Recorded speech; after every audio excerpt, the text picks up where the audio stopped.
자, 여러분 여기 보세요. 축전기 쪽은 복잡한 문제는 나오지 않고요. 간단한 축전기 원리라든가 그들의 이용, 요 정도만 나올 겁니다. 축전기 자체가 무엇인가? 축사타는 거죠. 뭐를? 전기 에너지를 쌓아놓는 곳이다. 전기 에너지라고 하는 거 여러분들 전이 차에 의해서 결정이 났죠. 그죠? 그래서 그 전기적 위치 에너지 차이를 우리는 뭐라 불렀어요? 전압이라 불렀고요. 그걸 유지시키는 거예요. 알겠습니까? 그러니까 전이차를 유지시키는 과정에서 축전의 원리가 성립이 됩니다. 그러니까 축전기는 말 그대로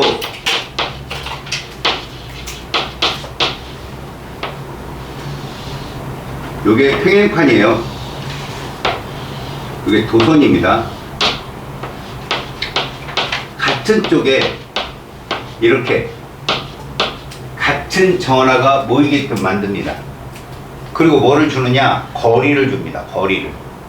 거리를 주게 되면 둘이 뭐가 생겨요? 전기력이 생기죠.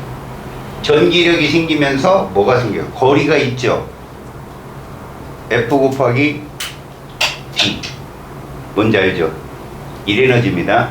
그러니까 전위가 생기는 거죠. 그러니까 서로 다른 평행판에 같은 전하를 축전을 시키는 건데, 이렇게 되면 이쪽 왼쪽은 뭐 그냥 에너지가 거저로 생기는 게 아니잖아요. 이쪽을 무슨 극이라 하고 이쪽을 이렇게 부릅니다. 무슨 얘기냐? 전원 장치의 에너지를 끌어다가 옮겨 놓는 거예요. 전원 장치의 에너지를 끌어다가 여기다 옮겨 놓는 거라고. 물론 에너지 손실이 전혀 없다는 가정에. 그러니까 전원 장치가 예를 들어서 100V다. 그럼 축전기를 연결하면 딱 어디까지만 저장이 된다? 100V까지만 저장이 됩니다. 아시겠어요? 그럼 얘가 딱 멈춰요. 이 축전기 원리가 바로 그런 겁니다. 왜? 어? 왔다고? 들어와. 이게 숙이고 인사해야지. 그걸 정면 한번 쳐다보고 잘라야겠다. 드러내야 한다. 드러내야겠다. 그러면 이 축전기는 어떤 원리만 배우면 되느냐? 자, 축전이 무엇이고 방전이 무엇인지 알면 됩니다. 그리고 나서 저 축전량을 어떻게 계산하는지, 그게 끝입니다. 계산. 먼저 여러분 거기 보면 축전기의 충전과 방전 이렇게 써 있죠.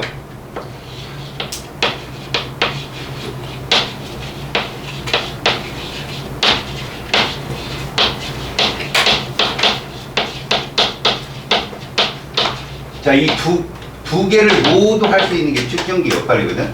그러니까 당연히 니들 배터리, 그 핸드폰 배터리 있죠? 그게 축전기라고 보시면 돼요.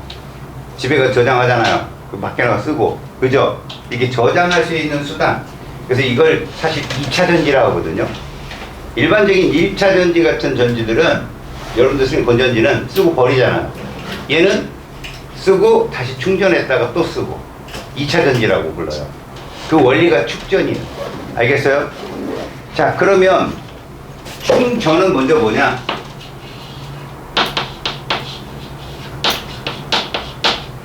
일단 회로도가 있잖아요. 거기에 이렇게 누가 존재한다? 전원장치가 존재합니다. 배터리든 전원장치든 이렇게 장치가 존재하면 이쪽이 플러스고 이쪽이 마이너스일 거 아니에요? 여기다가 평행판을 놔두는 거죠. 평행판. 자, 왜 평행판을 쓸까요? 일정한 축전량을 유지하기 위해서 그래요. 여러분들 보시면 이렇게 평행판은 이런 식으로 전기장이 형성이 될 거 아니에요. 이런 식으로. 그죠? 이런 식으로 전기장이 어디를 측정해도 전기장이 세기가 똑같을 겁니다만, 만약에 점전화를 놓게 되면 곡선이 만들어지죠. 곡선이. 그럼 점전화로부터 멀어지면 전기 에너지가 좀 약해지잖아요. 그러니까 볼은 전기 에너지를 공급받기 위해서 평행판을 쓰는 거죠. 알았어요? 그래서 여기에 보시면 이쪽이 플러스 마이너스니까 같은 쪽에 이렇게 플러스 얘가 유도됩니다. 이런 식으로. 그래서 여기가 정확히 볼트면 얘가 뭐가 될 때까지? 정확한 전압 볼트가 될 때까지 얘가 충전이 된다는 거죠. 그럼 두 번째, 그럼 방전은 뭐냐? 자, 여기 축전기가 있습니다. 여기 축전기가 있는데 이번에는 전원 장치가 있는 게 아니라 이렇게 저항이 있는 거죠. 그럼 얘 자체가 뭐 역할을 하는 거야? 전원 장치 역할을 하는 거예요. 충전이 됐으니까. 그죠? 그러면 얘는 이렇게 충전되잖아요. 보러 보십시오. 얘는 이런 식으로 전류가 흐른다면 얘는 이런 식으로 전류가 흐릅니다. 이해 갔어요? 주 전원이 무엇인지를 보시라고. 여기서는 얘가 전기 에너지를 축전하는 입장이지만 얘는 전기 에너지를 발산하는 입장이에요. 알았지? 그 전류 방향만 잘 봐두시면 됩니다. 그게 144쪽부터 145쪽까지 꼭대기까지 써 있습니다. 자, 그러면 이제 이 축전기에 저장되는 전기 에너지는 어떻게 구하느냐?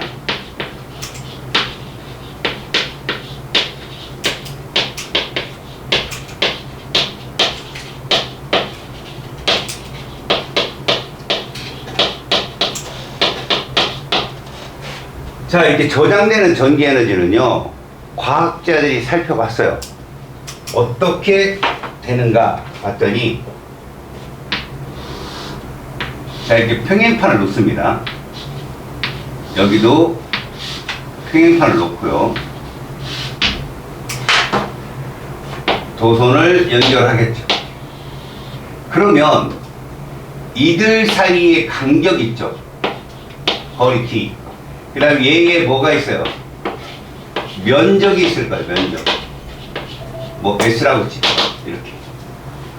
결국은 축전기에 저장되는 에너지는 저 면적이 넓으면 그거에 비례하고 거리가 가까울수록 비례한다는 걸 알게 됩니다. 그래서 실질적으로 축전에 저장되는 전기 에너지 자체가 S분의 D에 비례합니다. 요거 D분의 S 뭐하냐? D분의 S 미안해. 요렇게 비례합니다. 저장된 에너지는 거리가 가까울수록.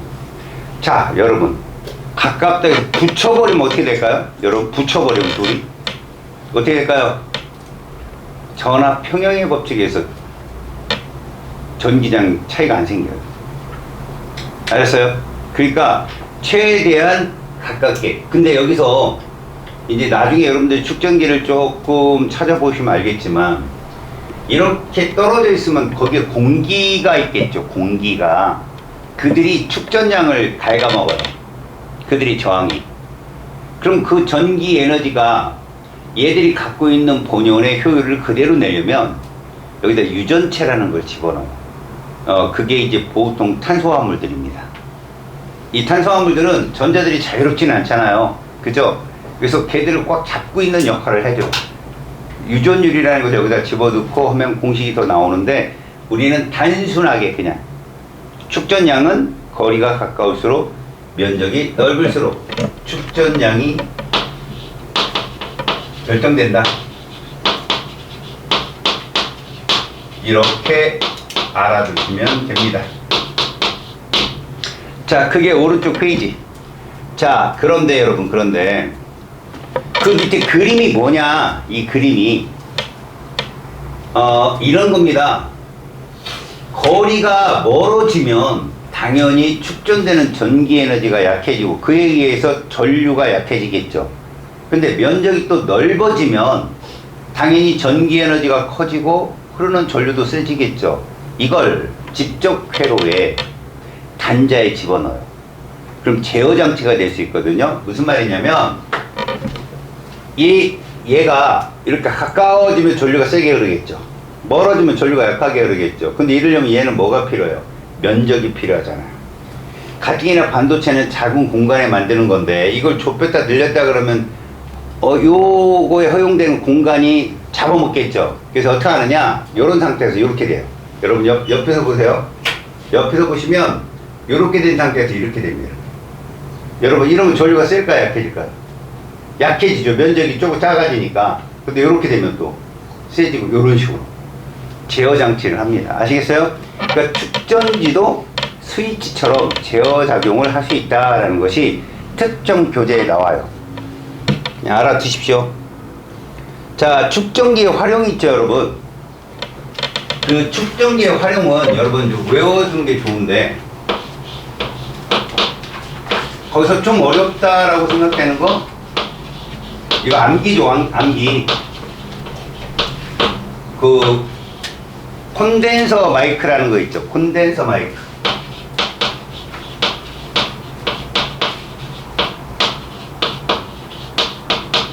자, 거기에 울림판이라는 게 있어요, 여러분. 마이크를 열어보면 안쪽에 그게 이제 진동판이라고 불리는데요.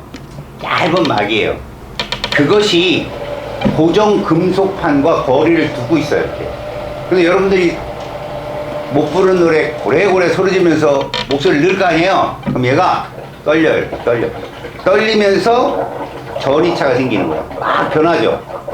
그걸 뭘로? 전기 신호로 받아들이는 거예요. 디지털 신호로 바꿔서 스피커로 연결하는 거죠. 아시겠어요? 그 콘덴서 마이크예요, 그게. 그러니까 울림판이 있어서 고정판 사이에 뭐를? 전이차를 조절하는 겁니다. 가까우면 전류가 세게 흐를 거고 멀어지면 약하게 흐를 거 아니에요. 근데 그게 순간적으로 일어나는 거죠. 바이브레이션이 좋은 뭐 가수들 있죠, 막 이러는 애들. 그 예전에 제가 한번 속으로 빵 터진 적이 있는데, 제가 이제 아버님이 살아계실 때 모시고 이렇게 어디를 많이 갔어요. 근데 비가 오는 날이었는데 마침 라디오에서 김동률이라는 가수가 있어요. 그 소몰이 창법의 그 창시자라고 할 수 있어요, 그분이.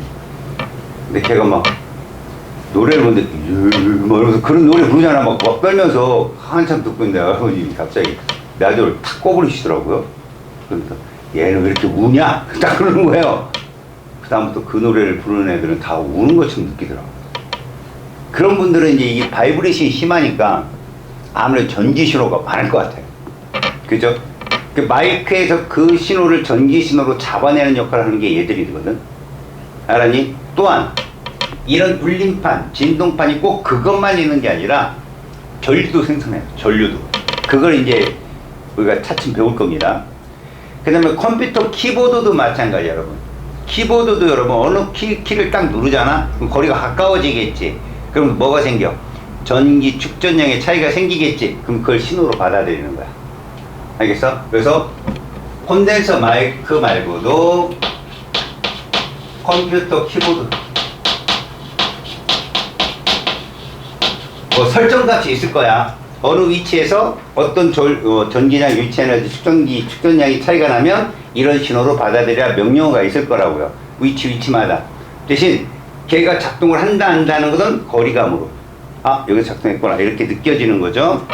그 다음에 전기 용량식 터치 스크린이라고 하는데, 이런 건 여러분 키오스크 같은 거 누르는 거예요. 그거예요. 꾹꾹꾹 누를 때 그 압력, 그것 때문에 감지를 하는 거죠. 아, 이 사람이 여기를 눌렀네, 뭐 이런 거 아시겠죠? 그리고 전기 용량식 압력 센서, 이거는 여러분 그 조금 더 나가면 그 고속도로 같은데 과적 차량들 잡는 그 코너 있어요. 알아요? 과적 차량 뭐 감시 카메라 뭐 이런 거 있어요. 카메라가 그러면 이제 약간 과적이다 싶으면 불러요. 그 측정하는 센서 쪽으로. 그럼 차가 거기를 지나가면 느껴요. 이거 딱. 얘가 무게 얼마다. 압력 센서 이게. 알겠습니까? 그런 거로 쓴다 라는 것입니다. 알겠습니까? 자, 축전기를 이용한 센서의 원리 해가지고 밑에 보이죠? 일단 두 가지 원리입니다. 가운데 건 뭡니까? 면적의 차죠. 면적의 차. 마지막 건 뭐고요? 거리 차죠. 이런 것들로 인지하면 됩니다. 자, 여러분 1번 문제 볼게요. 자, 축전기와 스위치. 여러분 이 그림으로 여러분은 뭘 알 수 있다? 이 축전기는 지금 축전 중이다라고 죠. 왜요? 밑에 전원장치가 있으니까. 맞지? 그래서 전류는 무슨 방향으로 흐를 것이다? 시계 방향으로 흐를 겁니다. 스위치를 닫으면. 이해 갔죠? 자, 그렇다면 얘들이 축전이 다 끝났다면, 충전됐다라면 전압은 얼마다? 볼트입니다. 메인 전원장치와 전압이 똑같아진다는 얘기죠. 자, 두 번째, 축전기에 대한 설명으로 옳은 것. 자, 축전기의 충전 과정에서 서로 마주보고 있는 두 금속판은 서로 다른 전화로, 이해합니까? 대전되어야 돼요. 그리고 떨어져야 되고요. 두 번째, 맞는 말이에요. 그래서 축전기 두 금속판의 전화가 모이는 과정에서 축전기에 전기 에너지가 저장, 뭔 소리야? 이게 비대너지라는 거고, 라이트냐? 틀렸고요. 축전기를 전원장치에 연결하면 전기장이 형성이 되죠. 플러스에서 마이너스 과정으로. 이해 갔죠? 다음 네 번째, 축전기가 완전 방전되어도 두 금속판은 여러분 방전이 되면 없는 거예요. 전위차가 0이 됩니다. 0%라고 쓰는 거 알았지? 다음에 여러분 4번 보세요. 자, 정량적이라는 건 이런 유다 이거죠. 지금 전원장치가 있는 거 보니까 지금 충전시킬 거야. 맞지? 그 충전된 전압은 볼트가 최대치일 거야. 맞지? 자, 이런 상태에서 간격을 2분의 1배로 감소하면 세지겠지. 몇 배? 2배. 이게 정답이에요. 간격을 2분의 1로 줄이면 분모가 2분의 1 D가 되잖아. 거리를 D로 놨을 때 처음에. 그러니까 2배로 세진다. 다음, 거기 축전기에 충전된 전하량이 변하는 원리를 활용한 예라고 했는데 니은디가 정답이고요. 여러분 기억은 뭐냐면 방전의 예예요. 이 배터리라고 하죠.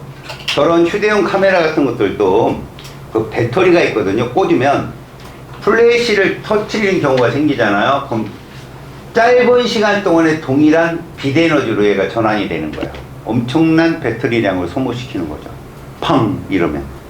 알겠어요? 그래서 보통 그 플래시 터트리는 게 어디서 많이 볼 수 있어요, 여러분들? 뭐 시상식. 그죠? 시상식이나 아니면 밤에 주요한 인물들이 기자회견할 때나 막. 근데 요즘에는 플래시를 잘 안 터트리죠. 카메라가 좋아서 그래요, 그잖아요. 바로 그걸 보고 찍자, 영상을. 옛날에는 카메라가 최고였거든. 왜? 영상을 찍으려면 봐봐요. 어떤 사람이 영상 찍으니까, 이 사람 영상 찍냐고 싹 비켜주고 그런 게 아니라, 부딪히니까, 찍히겠어요, 제대로? 그러니까 대국 찍는 게. 막 찍는 거 아무거나. 뭐 여기 잘리고 좋은 거 하나 건지는 거. 플래시. 근데 금방 나가요, 배터리. 배터리 양량이 이만해요. 그래서 여러분들 옛날에 보면, 옛날 카메라 알아요? 그 플래시용을 하나 이렇게 카메라가 있으면 여기다 이렇게 이만한 거 그거 알아요? 옛날 영화에 보면 거기서 뻥 터지잖아. 그죠? 그럼 이거 교체. 뻥 교체. 이런 거예요. 그래서 여러분들 지금은 뭐의 싸움이냐면 충전 시간과 충전 지속량의 싸움이에요. 생각해봐요. 어차피 여러분 모든 핸드폰을 들고 가도 우리 집에서 충전하면 몇 볼트겠어요? 맞아요. 220이 끝이에요. 얼만큼 지속시간이 길게 쓸 수 있느냐. 충전량이 얼마냐, 이거는 자동차 배터리예요. 그거는. 자동차 배터리는 자기들이 용량을 정해요. 몇 와트까지 저장을 하겠다. 그러니까 좀 발전된 거죠. 분명히 거기서 쓰는 거는 지방건 220이지만 여러분, 자동차 배터리 충전용은 다릅니다, 여러분들.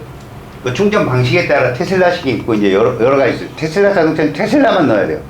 배터리가 안 맞아요. 다른 거랑.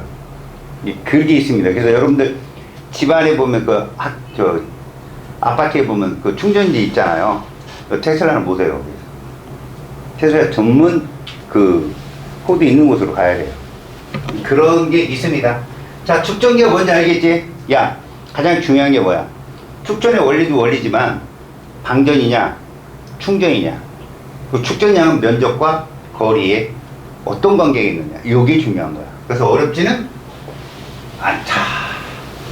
자, 여러분, 그럼 실어 다음. 굉장히 단호하죠. 페이지 148. 아, 왜요? 이거 1번 같은 문제에서 예. 그 전류가 A에서 B로 흐른다고 하면 맞는 말이에요? 하하하, 부럽네. 전류가 하는 건 뭐가 이동해야 돼요? 전자로? 예. 그럼 B에서 A로 전자가 이동한다. 맞아요, 틀려요? 공간이 있는데 전자가 이동하겠냐고요? 아니요. 그럼 전류가 흐른다고 하면 맞아요, 틀려요? 틀리죠? 예. 만약에 붙으면 어떻게 될까요? 둘이. 그럼 흐르겠죠. 그러면 이제 얘는 더 이상 축전기가 아닌 거야. 도선이지. 저항이고. 아셨습니까? 떨어뜨려야 돼요. 최대한. 알겠죠? 그래도 반물 센 친구 치고는 제대로 질문했어요. 자, 148쪽에 그 두 개 회로도 보여요? 두 개 회로도? 중요점 이거예요. 왼쪽의 회로도는 스위치가 전원장치랑 연결되어 있다는 거야. 그럼 A는 충전 과정이라는 얘기고, 오른쪽에 있는 애는 스위치를 닫으니까 B가 축전지 역할을 하는 거죠. 그죠? A는 전원장치 역할을 하는 거고. 이해가요? 충전이 다 된 상태에서 A는 나로 갔을 때 B를 충전하는 역할을 해줄 겁니다. 대신 가에서 A는 볼트만큼, 전원장치의 전압만큼 충전됐겠죠. 그러면 나로 가서 B도 소모되는 전기 에너지가 없다는 가정이 있다면 볼트만큼 충전이 될 겁니다. 아시겠습니까? 됐습니다. 자, 문제 잘 풀어보시고요. 자, 여러분, 이제 하이라이트. 여기를 잘하면 기말을 잘 본다. 여기부터 이제 눈 동그랗게 뜨고 보세요. 뭐냐면 전기와 자기 파트입니다.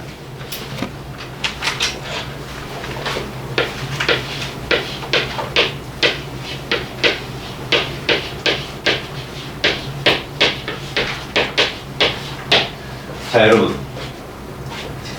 전기와 자기 파트를 제대로 이해하면 그나마 전기하기 조금 이해가 가거든. 근데 우리는 지금부터 뭐를 할 거냐? 전기 쪽은 배웠으니까 뭐 할 거야? 자기 쪽을 볼 거야. 자, 알았어요? 자, 여러분, 전기장이 뭐라고 했죠? 뭐가 작용하는 공간? 그렇죠. 그럼 자기장은? 맞아요. 그래서 여러분들 이걸 좀 알고 있었으면 좋겠어요. 우리가 자기장이라는 걸 좀 알았으면 좋겠습니다. 가장 대표적으로 자석이 있어. 자, 자석이 요렇게 존재합니다. N극이 있고 S극이 있을 겁니다. 우리는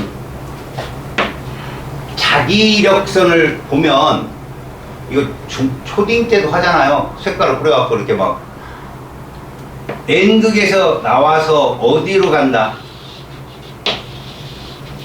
S극으로 들어가는 거 알죠? N극에서 나와서 S극으로. 맞아요? 다시 말합시다. N극에서 나와서 어디로 들어간다? S극으로. 자, 여기서 나와가지고 여기로 들어간다. 이렇게. 그러면 이 자기력선의 방향을 보겠다 이거죠.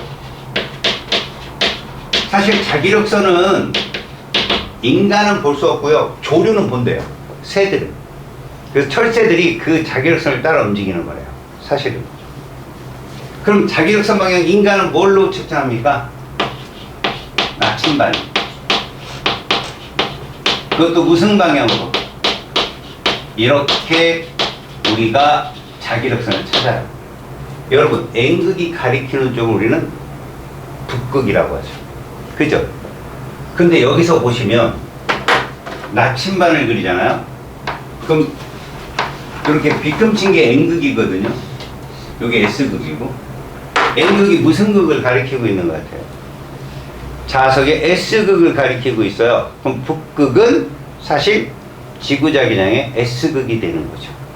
남극이 N극이 되는 것이고요. 그래서 그 각을 지표면과 빗대어서 올라가면 마이너스, 떨어지면 플러스, 이거를 측정한 게 바로 복각이라는 각이에요. 고지구자기장을 측정할 때 지구가 굉장히 중요시 다루는 거예요. 복각이 뭔지 알겠어요? 복각? 여기 지구과학 하는 친구 있죠? 복각은 극지방에서 크죠? 생각을 해봐요, 여러분. 여기가 남극이야. 그러면 나치판이 어떻게 될까? 이렇게 됩니다. 90도예요, 90도. 이 수평면하고 이 땅하고 90도를 이뤄요. 근데 이게 적도로 가면 어떻게 될까요? 이렇게 됩니다. 0도예요. 나란하죠. 왜? 지구가 이렇게 둥글한데 여기서 나오고 이 적도 지방에서 나란하게 움직이는 거잖아요. 그러니까 각도가 봐봐요. 90도. 각이 좁아져요, 커져요? 작아지죠. 복각이 작아지면 적도를 향하는 거예요. 그러다가 봐봐요. 얘가 다시 어떻게 돼? 극지방으로 오면 각이 커지겠죠. 다만 얘는 위쪽으로 나왔다가 떨어지는 추세. 여기는 아래로 내려가는 추세. 그래서 마이너스 플러스로 이제 보통 잡아서 복각을 측정합니다. 알겠습니까? 그걸로 인해서 대륙이 움직였다 안 움직였다를 측정하는 거예요. 고지구자기장. 알겠어? 그러니까 만약에 복각이 줄어들었다 다시 커졌어? 그럼 뭐냐? 지금 얘가 북상했구나. 혹은 남하했구나. 이렇게 알 수 있는 거예요. 어디를 지났다는 거 확실히. 적도를 지난 거죠. 줄어들었다 커진다는 얘기입니다. 그리고 부호만 제대로 따지면 얘가 북상했는지 남하했는지를 예측할 수 있는 것이 바로 고지구자기장이었어요. 그때 이용합니다. 자, 여러분들 여기서 우리는 물리학에서 볼 건 이거예요. 자석의 외부에서는 무슨 극에서 무슨 극인 것 같아요? N극에서 어디로? S극이다. 근데 내부로 들어가도 얘가 끊기지 않았다는 거예요. 끊기지 않았다. 끊기지 않았다. 이런 식으로 끊기지 않았다. 그러면 자석의 내부는 무슨 극에서 무슨 극으로 된다. 이런 얘기죠. 이해 갔죠? 이게 자기력선의 방향입니다. 그 다음 또 하나, 자기력, 우리 등리선이라는 이 선 다뤄봤잖아. 전기장소도 다뤄봤고, 그 다음 우리 어디서 다뤄보냐? 지구과학의 등압선도 다뤄봤고, 한국지리의 등고선도 다뤄봤고, 간격이 좁으면 뭐라고? 등고선은 가파른 거고, 등압선은 바람이 센 거고, 이런 등밀선에서는 모두 센 거예요, 그냥. 면적당 자기력선이 많이 지나가면 자기장이 센 거라고. 그럼 그게 가까우면 세죠. 멀면 약하죠. 이런 거죠. 자기장이 세기라는 것이 그런 거다. 면적당 지나가는 자기력선의 수다라는 걸 뒤에 이제 배웁니다. 지금은 우리가 여기서만 요 정도만 알아도 훌륭하다. 자, 그럼 여러분. 밑에 있는 자기력 그리고 자기장, 이 말은 설명이 끝났어요. 자기력이 작용하는 공간이죠. 이것을 우리는 자기장이라고 부르잖아요. 그죠? 그리고 그 자기력선의 방향은 결국 자기장의 방향이 될 수밖에 없는 거죠. 알겠습니까? 그래서 여기까지 되었다면 그 밑에는 뭐냐? 바로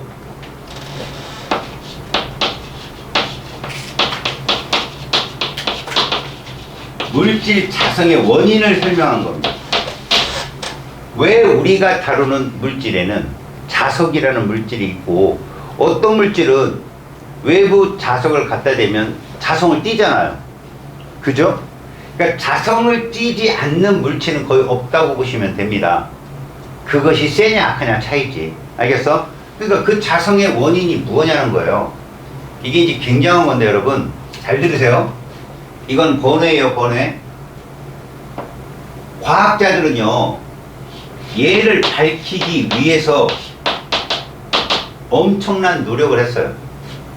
쟤는 보기도 그렇고 측정하기도 그렇고 여간까칠한 애가 아니에요. 이건 바로 이제 미시적인 과학이거든요.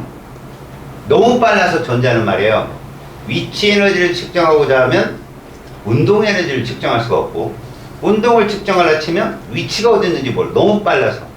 그래서 역학적 에너지 보존이 성립하는 건 맞거든요. 지금 거시적 세계에서 이렇게 성립하잖아요. 모든 것이 외부의 에너지 손실이 없다면 성립을 해야 됩니다. 그럼 전자도 성립을 해야 돼요. 입자이기 때문에. 전자의 질량도 측정이 됐고 전자 전하량까지 다 측정이 됐었거든요. 그 당시에. 그런데 걔들을 정확하게 역학적 에너지 보존으로 에너지를 증명할 수 없는 건 너무 빨라서. 볼 수가 없는 거예요. 너무 빨라서. 그러면 이제 거시적 물리학자들은 화가 나는 거죠. 숫자로 표현하고 싶은데. 그러다가 이 전자를 불확정성 너무 빨라서 두 에너지를 동시에 측정이 너무 어려운 입자다라고 치부하고 말았어요. 독일 과학자 하이델베르크가. 그것도 불확정성 원리고 증명했어요. 논문으로 썼어요. 그런데 어느 한 과학자의 기발한 아이템 덕분에 얘를 과학자들이 규정을 할 수 있게 돼요. 무슨 말이냐? 모든 사람이 이것을 갈구했단 말이야. 젊든 늙든, 야, 이 전자를 어떻게 표현할 방법이 없을까? 그런 거예요, 여러분. 천사 어떻게 표현해요? 머리에 일단 동그랑땡 하나 올려줘. 그 뒤에 날개 크게 올리면 안 돼요. 크게 올리면 가브리엘이 돼. 그죠? 악마의 천사 막 이런 애들이잖아. 작아야 돼요. 그 얼굴은 애기여야 돼. 옷은 수의를 입는 게 아니죠. 하얀 환자복이 아니고 뭐지 그거? 잠옷을 입어야 돼 또. 그지? 그걸 거기다 하프까지 들고 있으면 끝장이야. 그냥 아이템 최고야. 그럼 누가 봐도 뭐라고 얘기해요? 천사 같죠. 그죠? 그걸 깬 게 이제 가브리엘이라는 그런 천사들 막 있잖아요. 막 악의 천사들 이런 애들 막 나와서 막 초인적인 힘을 발휘 이런 거 뭐 이랬는데 우리 어렸을 적 천사는 딱 그랬어요. 애기 피부에 그리고 꼭 파자마 같이 긴 거 입어야 돼요. 반바지 추리닝 입으시면 안 돼요. 그런 이미지라는 게 있잖아. 천사라는 이미지. 그죠? 그 전자에 대한 이미지를 구축하고 싶은데 모르겠는 거야. 그 물리학자들도 인정할 만한 숫자적인 표현을 쓰기에 너무 어려웠고.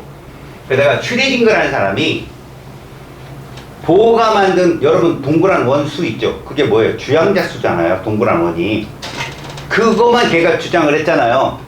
이거 주양자수다. 이건 전자의 에너지다. 그걸 가지고 컴퓨터에다가 그간 과학자들이 주장을 했고 발표한 텍스트를 넣어가지고 편미분을 해봐요. 이거 고등학교 때는 안 배워요. 편미분을. 대학교 가서 배우거든. 편미분을 해보니까 이상한 숫자가 나오는데 그 숫자가 그림을 그리는 거예요. 컴퓨터가. 봤더니 그 그림이 뭐냐? 여기 있는 전자들은 이런 구역에서 발견될 확률이 90%야. 근데 웃기는 게요. 그런 구역의 그림이 원이 작고 크고 점점 커질 때마다 똑같이 나오다는 거예요. 주식적으로. 덩치만 컸지. 야, 이거 봐라. 신기하다. 그걸 한 번 더 편미분을 해봤어요. 이랬더니 방향성이 나오는 거예요. 방향성이 없는 애는 구형이고 방향성이 있는 애들은 뭐 이렇게 뭐 아령형도 있고요. 그 다음에 뭐 도넛형도 있고요. 그래서 방향성이 없는 애들은 그 그림 하나가 한 가지만 나와요. 구형, 큰 구형, 작은 구형, 구형만 나오고 구형에 아령형 3개짜리가 또 두 번째 껍질은 나타나요. 근데 세 번째 껍질에는 구형에 아령형에 도넛 모양이 막 나와요. 그럼 네 번째 껍질은 또 다른 모양이 나오겠죠. 야, 그럼 이거 계속하면 모형이 계속 나오고 그럼 그 속에 전자를 담을 수 있는 어떤 그런 포지션이 아닐까? 라는 의문만 품고 전화를 내요. 야, 이렇게 나오더라. 내가 해봤더니. 그리고 뭐야, 수많은 논문 중에 하나였다고 슈링거한테는. 자, 한 2주가 지나니까 얘가 일약 스타덤에 오릅니다. 수많은 과학자들이 갈구했던 게 나온 거죠. 그러니까 새 음반이 나왔는데 그때의 어떤 니즈를 담은 거야, 아마. 사람들의 그 열망을. 난리가 나요. 그래가지고 이거에 대한 막 그 동호회도 생기고 막 이래요. 그래서 이제 실제로 그건 확률함수거든요. 오비탈이라고 불리는 확률함수인데, 아인슈타인은 그걸 거부했어요. 어떻게 물리학에 확률이 있을 수 있냐? 신이, 야바위를 하는 것도 아니고, 무슨 확률이냐? 말도 안 된다. 그래도 웃기는 건, 슈레딩 거 자체도 부정했어. 아, 이거 맞아. 이거 내가 그냥 잠깐 토일거리를 한 거고, 이거 진짜 값 아니야. 이게 어떻게 물리학이 될 수 있어. 근데 여기에 갑자기 3명의 걸출한 과학자가 나타납니다. 보어, 베른, 그리고 하이델베르크. 이 3명이 이거 맞다. 지금까지 대안으로는 이것만큼 최대의 대안이 없다. 우리 이걸 수용해야 된다. 그래서 싸웁니다. 슈리딩거하고 아인슈타인 이쪽 파랑, 하이델베르크, 그 다음에 베른, 그 다음에 보어랑 싸워요. 어디서? 덴마크에서 코펜하겐에서. 그 코펜하겐 학파라고 그래요. 그 3명은. 이겨요. 얘들이. 자, 그런데 결정적으로 막 아인슈타인은요, 특수 상대성 이론에 일반 상대성 이론까지 와서 막 그걸 부정을 합니다. 걔들이 그냥 주먹 쥐고 싸웠겠냐? 이론으로 싸웠겠지. 근데 보어가 설득을 해요. 보어가 말을 더럽게 못하거든요. 말 기운이 없어요. 근데 끈기가 있어서 과학자들 18명인가를 다 찾아가서 설득을 시켜요. 8시간, 9시간이 걸려도. 그들이 질문을 다 받고. 아인슈타인도 맨 마지막에 갔는데 이 사람이 아팠대요. 아인슈타인. 한 2주 동안 혼나고 몸이 무리가 갔으니까 아팠는데 오전 중에 깨보니까 보호가 옆에 졸고 있더래요. 기다리는 거야. 밤새. 일어나자마자 물 마시게 하고 식사한 다음에 계속 설득. 당했어요. 이겼습니다. 물론 설득을 당하려면 이론적인 반박을 해줘야겠죠. 이긴 거예요, 보호가. 근데 결정적으로 여러분, 그가 말한, 슈레딩거가 말한 양자수는 3개였어요. 주, 부, 자기. 주양자수, 부양수, 자기양자수예요. 이게 여러분 좌표라고 생각하면 돼요. 좌표. 그런데 마지막에 이것들은 다 그냥 확률에 대한 얘기니까 과학자들이 막 싸운 거야. 이 확률은 안 된다. 어떤 거에 싸운 줄 알아요? 야, 주사위가 우리가 원하는 답이 3이면 6배 중에 3. 이게 무슨 과학이냐 그랬더니 또 하이델베르크가 뭐라 했냐면 아니다. 3이냐 3이 아니냐면 2분의 1로 준다. 막 이렇게 막 싸운 거예요. 말빨로 지들끼리도. 그러다가 어떤 사람이 나타나냐면 파울리라는 사람이 나타납니다. 이 파울리가 세계의 전자들이 발견될 확률을 표현한 포지션에 전자 하나가 가질 수 있는 양자수 하나를 갖고 나와요. 그게 뭐냐? 스핀 자기 양자수예요. 무슨 말이냐? 전자는 이제 구형으로 표현한다면 이렇게 회전을 하는 애가 있고 이렇게 회전을 하는 애가 있다라는 거예요. 이게 되게 중요해요. 여러분, 전자가 이렇게 움직이면 전류가 어떻게 흐를까요? 이렇게 흐르는 건 알죠? 반대로. 그럼 얘도 어떻게 돼요? 이렇게 흐르겠죠? 자, 그렇게 되면, 자, 여러분, 오른손 법칙을 잠깐 설명을 할게요, 여러분. 오른손 법칙. 손바닥이 전기장과 자기장이 생겼을 때 나타나는 힘이에요. 그래서 그걸 전자기력이라 합니다. 그래서 F. F. 해보세요. 오른손. F. 그 다음, 요 손 4개 있죠? 손가락 4개. 이걸 자기장 방향으로 놓아요. 여러분, 다시요. 이게 자기장 방향이에요. 여기 무슨 극이에요? 저럴 줄 알았습니다. 니네 자기력선의 방향은 나침판이에요. 그럼 이거 무슨 극이에요? 나침판에. N극이죠? 그럼 이거 무슨 극이에요? 그래, 임마. 정신 차려. 그 다음, 이게 전류의 방향이에요. 그럼 누구 방향이죠? 전기장의 방향인 거예요. 여기 무슨 극일까요?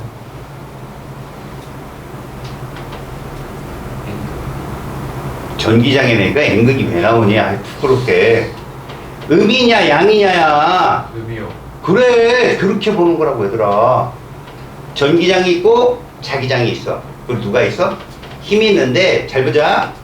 얘는 앞, 뒤인 거야. 방향이. 그럼 얘는 뭐야? 위, 아래. 이건. 좌, 운 거지. 내가 이 얘기를 왜 하느냐? 얘들이 몇 도일 때 최대값을 갖는 애들이다? 90도. 그건 사인이야, 코사인이야? 사인이다. 사인 90도가 1이니까. 이해 갔어요? 자, 지금 이런 표현이에요. 그런데, 자, 따라해봐요. F. 따라해봐, 이씨. F. 넣어봐. 소리를 까먹었죠? 자, 붕어도 아니고. 자, F. 이 자기장 방향을 B라고 결정했어요. F는 폴스 같아요. B는요, 그냥 그냥 만들었어요. 가우스랑 맥스웰이 야 자기장 방향 B 어때? 마음에 들지 않아? 뭐 이래가지고 B가 된 거지. B라는 것은 유래가 가우스가 밥을 먹다가 식빵에 모양을 이랑 아니에요. 알겠습니까? 그냥 B예요. B. 그러니까 요거 I예요. 전류.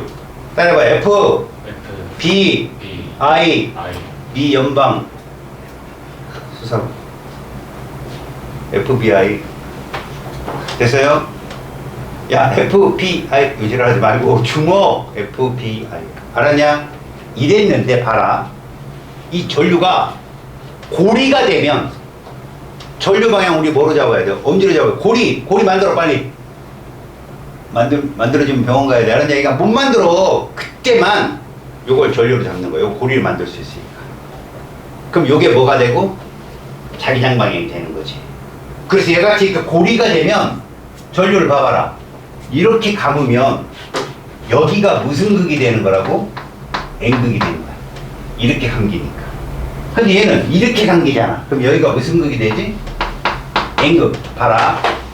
파울리가 만드는 베타 규칙은 뭐냐면 얘가 플러스 2분의 1이다. 그럼 얘가 마이너스 2분의 1이 되어서 둘이 합치면 얼마가 돼? 0이 되는. 그래서 하나의 오비탈 속에는 전자가 두 개밖에 못 들어간다라는 스핀자기 양조수를 발견합니다. 알았어요? 그래서 우리가 맨날 화학에서 루이스 전자점식 볼 때 선 하나를 전자 한 쌍으로 넣는 게 이게 파울리 베타 규칙이에요. 그리고 여러분들, 그랬죠 제가 에너지 D 시험 봤죠 여러분들. 에너지 D 왜 저쪽 원자의 에너지 D하고 얘 에너지가 겹칠 수가 없다? 파울리 베타 규칙 때문에. 그래서 위아래로 살짝 놓여질 수는 있지만 겹칠 수는 없어요. 왜? 하나의 오비탈 속에는 두 개의 전자밖에 못 들어가기 때문에. 그것도 서로 상성이 있는 자기장을 갖는 애들끼리. 그러니까 뭐냐? 공존할 수 있다는 거예요, 둘이. 이 오비탈 속에는 얘도 있을 수 있고 얘도 있을 수 있는데 둘 다 있는 게 최대고요. 요거가 먼저예요, 항상. 얘가 있으면 얘가 따라오거든요. 얘 혼자 있으면 또 안 돼요, 또. 이 순서에 따라서. 그럼 얘가 있으면 또 들뜬 상태라고 하고 막 이렇게 표현해요. 파울리 베타 규칙이 딱 나오면서 얘가 확정이 된 거예요. 야, 이게 최고네. 그럼 그 규칙성대로 여러분들이 전자 배치를 해보면 전자가 딱딱 맞아 떨어집니다. 여러분들 아직 오비탈을 배우지 않았어요. 그죠? 그래서 3학년이 되면 분자궤도 함수 같은 고급 화학을 배우게 됩니다. 아셨어요? 그 원리가 좀 도움이 됐으면 좋겠어요. 자, 이제 전자 하나가 뭐를 띈다? 자성을 띈다는 거야. 그럼 우리는 이 자석을 아무리 잘라도 N극과 S극을 분리할 수는 없어요. 계속 NS극이 나타날 수밖에 없다. 왜? 전자들이 그렇게 배치가 됩니다. 계속. 그러니까 자성은 누구 때문에 나타나는 거다? 전자 때문에 나타나는 거야. 알았죠? 그런데 모든 물질은 뭘 갖고 있죠? 당연히 자성을 갖고 있잖아. 맞아 안 맞아? 모든 물질이 자성을 갖고 있잖아. 그래서 그 자성체를 배우는 게 이 장의 클라이막스야. 야, 전자 요렇게 놨을 때 요렇게 뭐가 형성이 되면 회전, 말 그대로 스핀이라고 하거든. 스핀. 전자가 이렇게 스핀을 하면 요런 식으로 뭐가 생겨? 전류가 생겨. 그로 인해서 이렇게 N극으로 자기장이 생겨. 요 뜻이. 요 순서가. 그 옆에는 항상 이런 애가 있어야 되는 거지. 스핀이 생겨. 그러면 이렇게 뭐가 흘러? 전류. 그 다음에 이쪽이 이렇게 쌍색으로 두 개가 같이 존재해야 된다는 것이 물질 자성의 원인이다. 모든 물질은 저렇게. 그런데 봐. 두 개가 같이 있으면 자성체가 자기장이 0이 되어서 상쇄가 되는 거야. 둘이 같이 있으면. 근데 너희들 금속류들은 최각의 존재가 혼자 있거나 두 개 있거나 뭐 이런 식이잖아. 걔들은 계속 자성체가 되는 거야. 외부에서 자기장이 딱 들어오면 금방 자기력을 회복할 수 있어. 걔들은. 그래서 금속들이 잘 붙는 거라고 얘들아. 알았냐? 근데 그것들의 원인인 물질의 자성체를 여러분들은 정리해 놔. 제일 먼저 강자성체라는 애가 있어.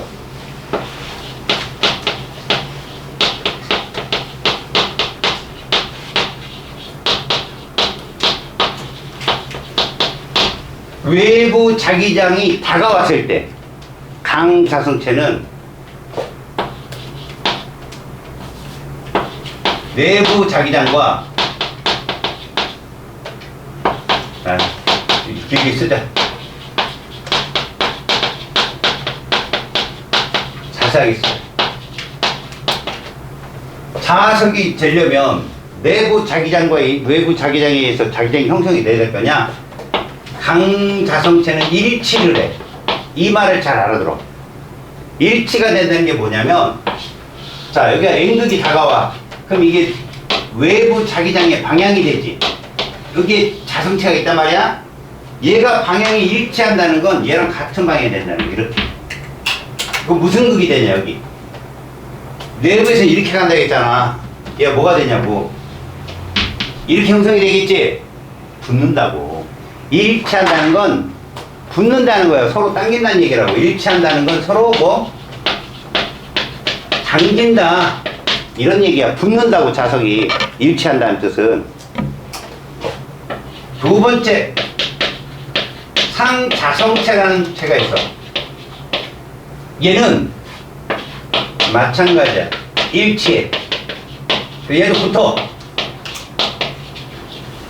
근데 세 번째, 반자성체가 있거든. 얘는 반대야. 반대가 되면 어떻게 될까? 서로 밀어낸다. 자, 자성체는 외부 자기장과 내부 자기장의 방향이 어떠냐에 따라서 구분을 하는 거야. 강이든 상이든 붙어. 반은 밀어내. 그래서 밑에 보면 초전도 현상이라는 게 있을 거야. 니오디듐 자석 위에다가 온도를 떨어뜨렸더니 내부 저항이 0이 될 때 자성체가 떴지, 위로. 서로 밀어내니까. 이게 반자성체의 대표적 현상이다. 그 위에 니들이 올라가도 이게 안 떨어져. 밑으로 안 눌려. 이해 갔어요? 초전도 현상이 반자성체의 가장 중요한 성질이라고. 자, 그 다음 두 번째로 보는 게 있어. 외부 자기장 제거시.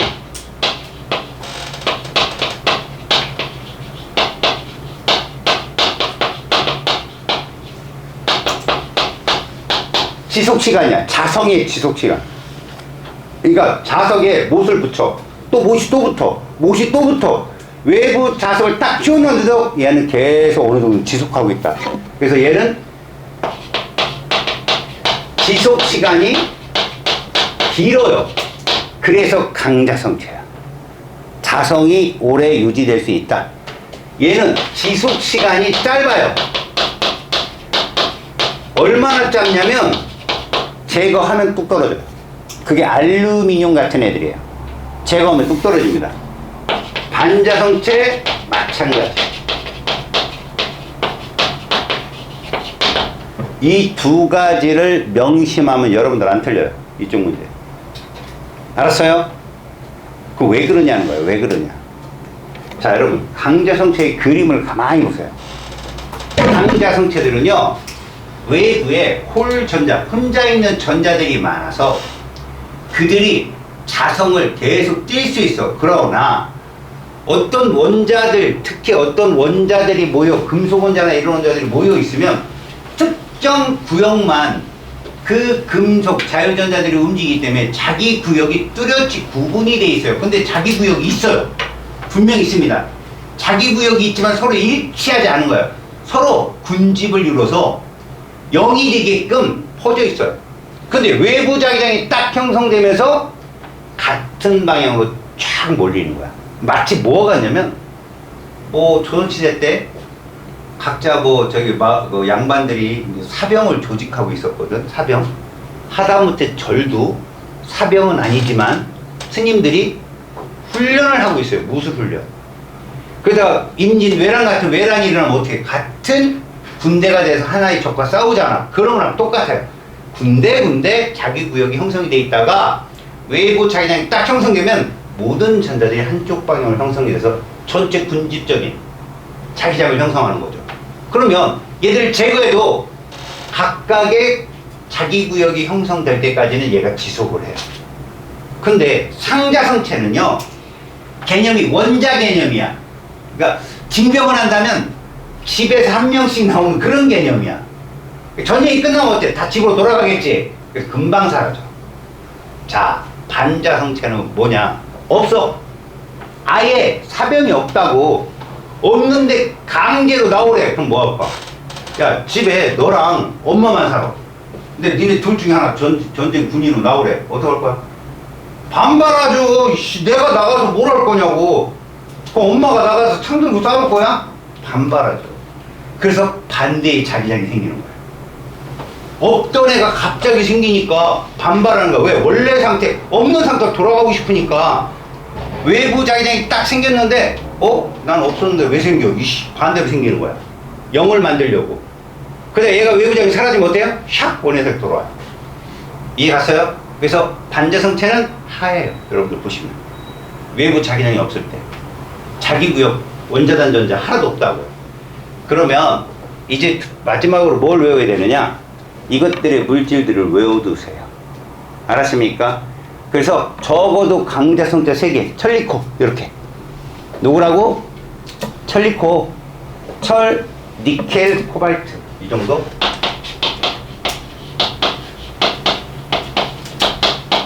그러니까 우리 주변에 있을 만한 애들, 이런 애들 정도는 외워두시고, 이게 강자성체입니다. 그리고 얘는 알루미늄. 여러분들 창틀, 그 다음 마그네슘. 얘들은 참 주변에서 보기는 어렵지만 많이는 봤죠? 됐죠? 그리고 이제 종이, 그 다음 산소, O2 뭐 이런 애들. 알았어요? 자, 반자성체. 구리, 의외의 인물이에요. 유리, 금, 이런 애들이 반자성체입니다. 마찬가지로 우리 주변에 있는 얘 있죠? 얘 있죠? 물이나 수소도 마찬가지고요. 알겠어요? 그래서 자성을 갖다 대면 물이 쓱 밀려요. 알겠습니까? 됐죠? 자, 여러분, 여기까지가 시험에 나옵니다. 자성체의 활용? 자, 여러분, 활용은 뭐냐면, 강자성체만 시험에 나오는데요. 물론 반자성체는 초전도 현상으로 여러분들이 충분히 선생님이 설명했어요. 여러분, 초전도 현상은 학교 선생님들이 설명한다면 이런 게 있을 거예요. 이 자석 위에 얘가 뜬단 말이에요, 이렇게. 이게 이제 반자성체인데, 이게 극저온에서 일어나요, 여러분. 극저온에서.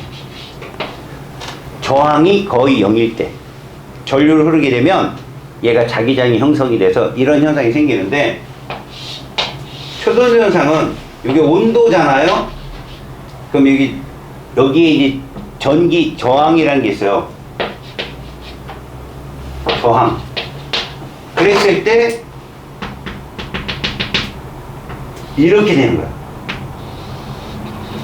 이게 극저온이거든요. 온도를 막 낮췄더니 저항이 0이 되는, 여기서 초전도 현상이 나타나요. 그럼 현재 이걸 경제적으로 쓸 수 없는 이유는 뭐예요? 고온 쪽이 안 나와요, 지금.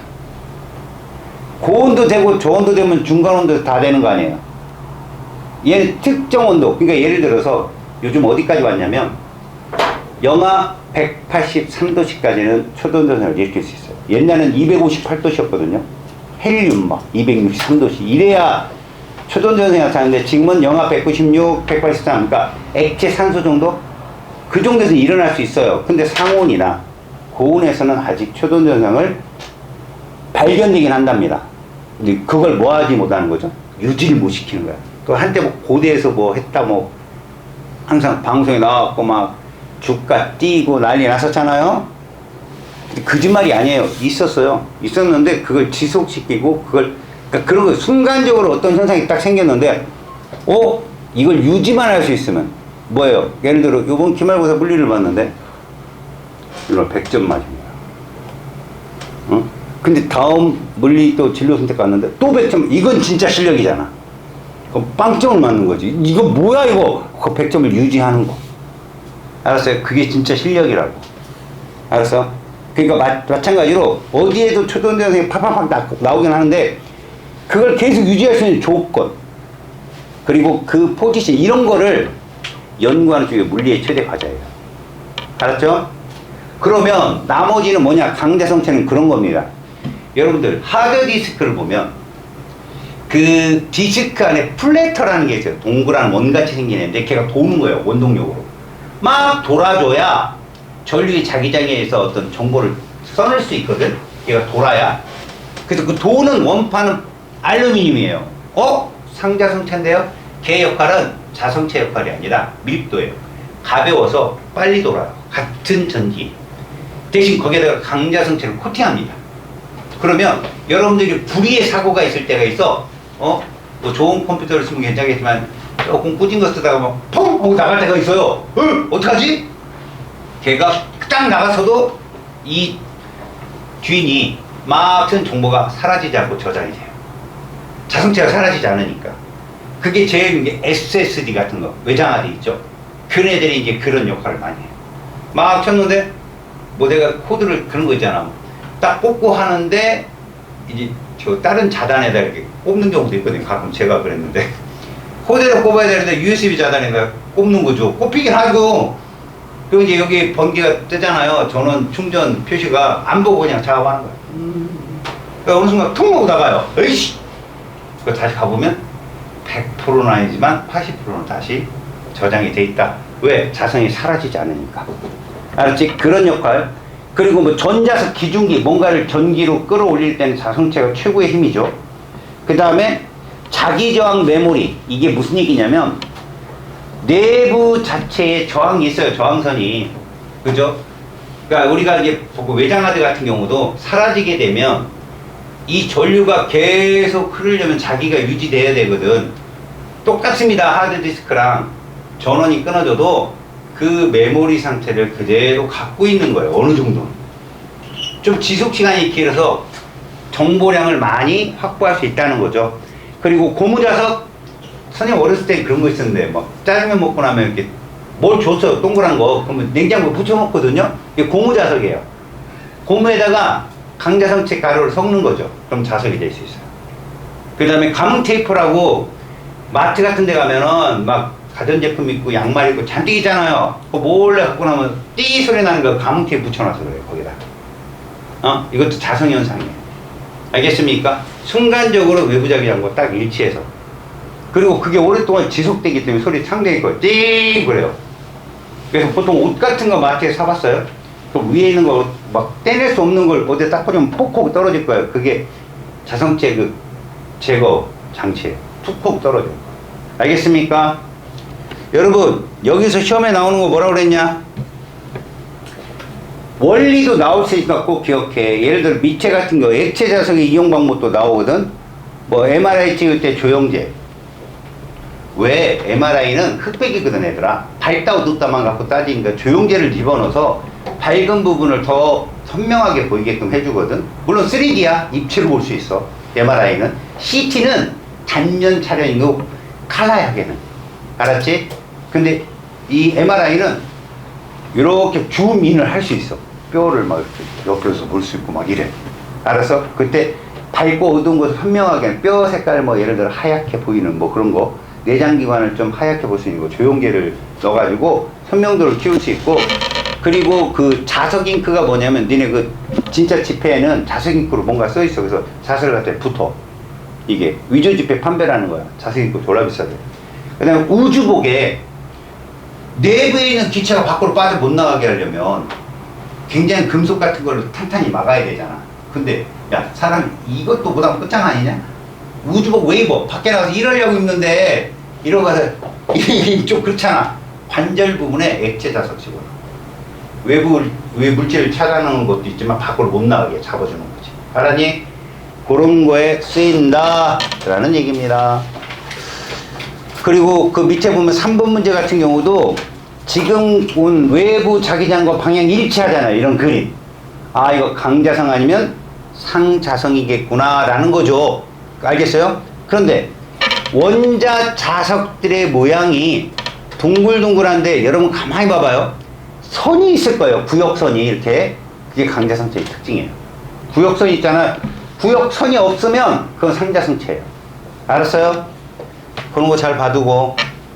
그리고 거기 넘겨서 168쪽에 보시면 XY가 있는데 A가 됐어. 오른쪽에 있는 A. X에서 Y로 똑같이 N극, S극 중에 하나인데 위에 거는 A 같은 경우는 오른쪽으로 가서 자기 구역 분명히 있지. 이거 강자성체라는 얘기야. 선이 있잖아.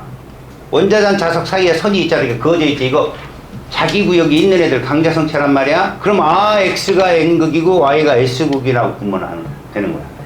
X가 N극이고 Y가 S극이구나. 왜? N에서 S로 자기력선은 이어지니까. 이해하냐? 그런데 밑에 건 어떠냐? 갖다 외부 자기장을 딱 제거했을 때 없어졌잖아. 그치? 자, 첫 번째 거는 자기장을 제거해도 자기 구역이 있어서 남아있는데 밑에 건 없어지지. 이거는 반자성체라고. 원자단 자석도 최소한 동그라미 원자단 자기장은 있었단 말이야. 아예 없다는 건 반자성체야. 알았지? 이런 애들은 금방 사라진다. 됐어요? 외부 자기장이 있을 때 반대로 형성되는 거 왼쪽 그림에 있죠? 반대로 형성되죠? 위에 그림으로 봤을 때 X가 N극이 분명한데 밑에 그림으로 보니까 그쪽으로 N극이 형성되어 있잖아. 이거 상쇄시키려고 생기는 거거든. 반자성체의 특징입니다. 아셨어요?